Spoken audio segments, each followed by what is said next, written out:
Kalau nggak percaya, nanti sholat asar ketika Anda takbir, bahkan kalimat itu akan diulang. Akan ada yang membisikkan di telinga Anda, itu setan. Itu setan itu yang membisikkan itu. Sudah mulai muncul. Untuk mencegah itu caranya bagaimana? Pindah ke Quran surah 29 ayat 45. Ini yang tadi saya tuliskan. Saya yakin Anda tengahnya hafal, tapi awalnya jarang dibaca, itu problemnya. Saya cek ya, tengahnya pasti hafal. Innas sholata tanha. Yakin saya. Coba baca awal ayatnya.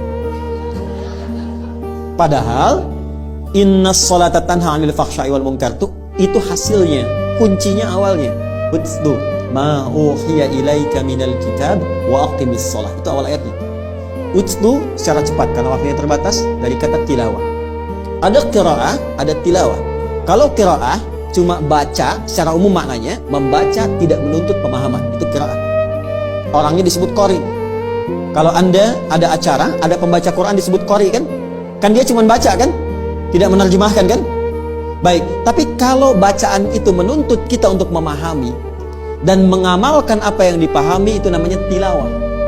Karena itu biasanya kalau ada qari baca, di sampingnya ada penerjemah untuk memahamkan. Siapa namanya? Tilawah. Mungkin boleh jadi waktu itu yang pertama kali tilawah Bu Sari.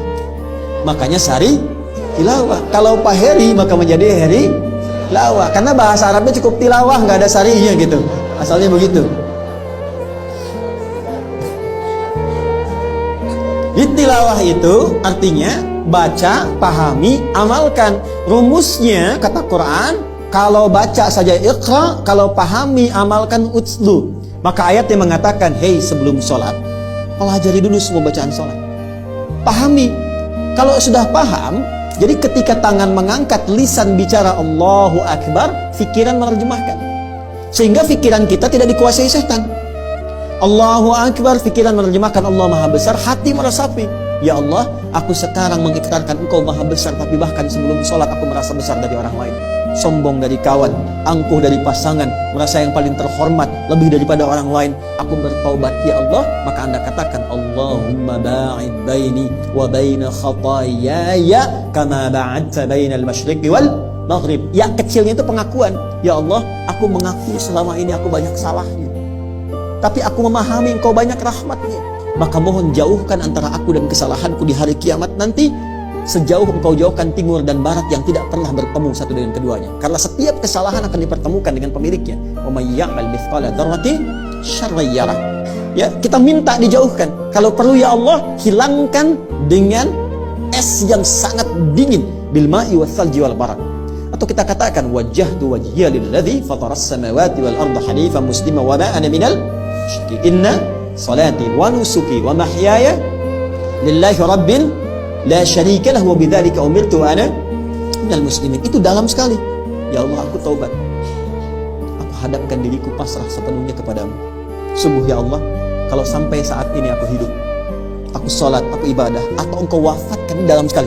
Wa mamati itu maksudnya begini, atau Engkau wafatkan aku sekarang dalam sholat, aku ikhlas. Tapi bila Engkau beri kesempatan aku hidup setelah ini, bimbing aku ya Allah untuk patuh kepadamu dengan sempurna. Wa ana minal muslimin.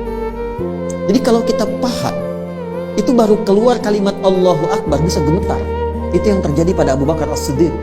Jadi beliau itu kalau sudah bertakbir itu sudah menangis dan sudah merasakan konektivitas yang kuat dengan Allah. Makanya Ali bin Abi Thalib radhiyallahu taala anhu ketika terluka di kakinya, ya, ada yang mengatakan kena anak panah.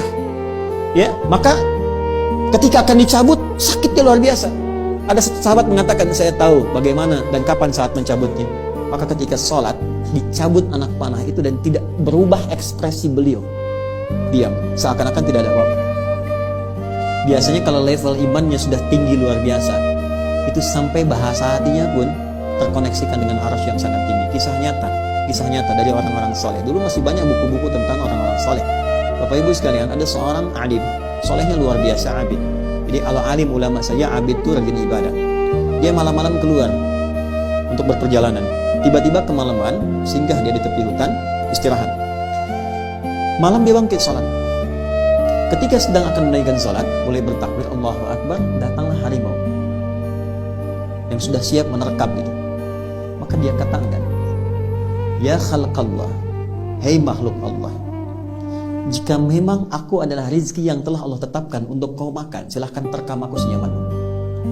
Tapi jika memang aku bukan rezeki yang telah Allah tetapkan untukmu, maka tolong jangan ganggu ibadahku. Bukan jangan makan aku, jangan ganggu ibadahku, atau aku mohonkan kepada Allah untuk menghancurkan kau saat ini juga. Atau apa yang terjadi? Binatang itu pergi meninggalkannya, langsung pergi begitu saja. Maka dia kemudian melanjutkan ibadahnya. Ketika konektivitas itu tinggi, khusyuk itu mendalam luar biasa, jawaban datang dan kalimat yang disampaikan begitu sangat luar biasa. Walam yakhsha illallah. Nggak ada ketakutan, nggak ada kemapanan kecuali konektivitas hanya Allah. Kalau ingin merasakan sampai ke titik itu, nanti malam cek ya, begitu sholat ada nyamuk misalnya, tempel. Nyamuk. Kalau memang ini rezeki yang Allah tetapkan untukmu, sedot yang banyak. Tapi kalau bukan, jangan ganggu tahajud saya, atau saya mohonkan kepada Allah untuk menghukum engkau dan menghancurkan kau saat ini juga. Kalau dia langsung pergi, bagus.